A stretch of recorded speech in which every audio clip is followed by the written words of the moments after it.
ఏపీకి సంబంధించిన బ్రేకింగ్ చూస్తున్నాం. పల్నాడు జిల్లా కోటప్పకొండ దగ్గర పెను ప్రమాదం తప్పింది. కోటప్పకొండ దగ్గర తిరుగు ప్రయాణంలో మధ్యరా విద్యుత్ ప్రభ సడన్ గా పక్కకు ఒరిగిపోయింది. అయితే ఈ ఘటనలో ఎవరికీ ఎలాంటి ప్రమాదం కాకపోవడంతో అంతా ఊపిరి పీల్చుకున్నారు. వెంటనే నిర్వాహకులు క్రెయిన్ సహాయంతో పక్కకు ఒరిగిపోయిన విద్యుత్ ప్రభను లేపే ప్రయత్నం చేస్తూ ఉన్నారు.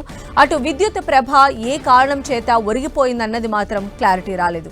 కోటప్పకొండ దగ్గర మహాశివరాత్రికి ప్రతి ఏటా భారీ విద్యుత్ ప్రభలను ఏర్పాటు చేస్తూ ఉంటారు భక్తులు ఆ ప్రభలను చూసి ఆనందపడుతూ ఉంటారు.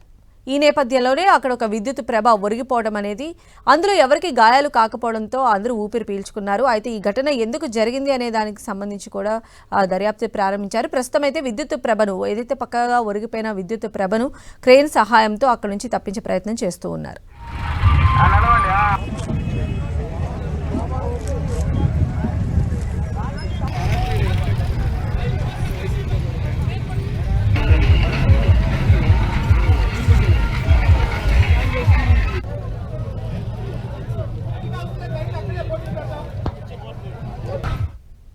సో కోటప్పకొండ దగ్గర విద్యుత్ ప్రభ ఒరిగిపోయింది. దాన్ని క్రెయిన్ సహాయంతో పక్కకి జరుపుతున్నటువంటి దృశ్యాలు మనం చూస్తూ ఉన్నాము. కోటప్పకొండ మహాశివరాత్రిని పురస్కరించుకొని అక్కడ ఇలాంటి ప్రభలను కూడా ఏర్పాటు చేస్తూ ఉంటారు. ఆ ప్రభలను వీక్షించేందుకు పెద్ద సంఖ్యలో భక్తులు కూడా అక్కడికి చేరుకుంటూ ఉంటారు. నిన్న ఒక్కసారిగా ఈ ప్రభ పక్కకి ఒరిగిపోవడం, అయితే ఈ ప్రభ ఒరిగిపోవడంతో అక్కడ ఎవరికి కూడా ఎలాంటి గాయాలు కాకపోవడం కూడా అందరూ కాస్త ఊపిరి పీల్చుకున్న పరిస్థితి ఉంది. ప్రస్తుతం అయితే అక్కడ సహాయక చర్యలు కొనసాగుతున్నాయి. మరిన్ని అప్డేట్స్ తెలుసుకుందాం. మా ప్రతినిధి నాగరాజు మనకు అందుబాటులో ఉన్నారు. నాగరాజు, సంధ్య నిన్న కోటప్పకొండ తిరునాళ్ళలో కూడా అత్యంత వైభవంగా జరిగిన తర్వాత కూడా ఈ రోజు తిరుగు ప్రయాణం పొద్దు నుంచి కూడా తిరుగు ప్రయాణంలో కూడా అందరూ కూడా వెళ్తున్న క్రమంలో ఒక్కసారిగా కూడా మధ్య చెందిన ప్రభ కూడా ఒకసారిగా కోటప్పకొండ వద్ద పక్కకు ఒరిగిపోయింది. విద్యుత్ ప్రభ కావడంతో కూడా ఒకసారిగా పక్కకి భారీగా ఉండటంతో పక్కకు ఒరిగిపోయి కింద పడింది. ఆ ప్రాంతాల్లో కూడా చుట్టుపక్కల ఎవరు లేకపోవడం కూడా పెను ప్రమాదం తప్పని చెప్పుకోవచ్చు. అయితే ఈ ప్రమాదంలో ఎటువంటి ఎవరికి కూడా గాయాలు కాలేదు. అయితే దీనిని రోడ్డుని మనకు తీర్చేసే పనులు మాత్రం పోలీసులు అటువైపు కూడా ప్రభుత్వం యంత్రాంగం మొత్తం కూడా పనిచేస్తున్న పరిస్థితి ఉంది. అయితే నిన్న అత్యంత వైభవంగా తిరునాళ్ళ ప్రభలో కూడా మొత్తం అంతా దాదాపుగా 60 పైల ప్రభలు మొత్తం పాల్గొన్నాయి.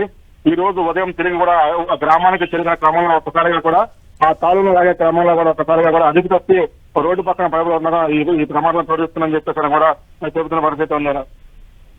అయితే నాగరాజు, ఇంత పెద్ద ప్రభ ఒక్కసారిగా పక్కకి ఒరిగిపోవడము, దీనికి సంబంధించి కారణాలు ఏమై ఉంటాయి అనుకుంటున్నారు ప్రాథమికంగా? మొత్తం అంతా కూడా ఇతర మత్తులో దూరం కారణం పైపు ఎందుకంటే ప్రభ వెళ్తున్నప్పుడు చుట్టుపక్కల మొత్తం కూడా తాళిని ఒక పద్ధతిలో కూడా అందరినీ కూడా బ్యాలెన్స్ చేసుకుంటూ వెళ్తూ ఉంటారు. ఆ క్రమంలో ఒకసారిగా కూడా సైడ్ పక్కన తాళి కూడా ఒకసారి కూడా పక్కకు ఒరిగిందని చెప్పేసి ఆ బ్యాలెన్స్ తప్పిందని చెప్పేసి కూడా చెప్తున్నారు వాళ్ళ పక్కన. అయితే అన్ని ప్రభలో కూడా దాదాపుగా చాలా జాగ్రత్తగా కూడా సహాయకులు దాదాపుగా 100 మంది కూడా సహాయకులు పూర్తి స్థాయిలో కూడా ఉంటారు. తాళని జాగ్రత్తగా పెట్టుకుని దాదాపుగా 60 నుంచి 70 అడుగుల ప్రభ హైట్ ఉంటుంది. దానికి ఆ ప్రభను జాగ్రత్తగా తీసుకున్న క్రమంలో కూడా అక్కడ తాళ్ళు ఒకసారి పక్క ఒరిగి అని చెప్పేసి చెప్తున్న పరిస్థితి ఉంది. సంధ్య. రైట్ నాగరాజు.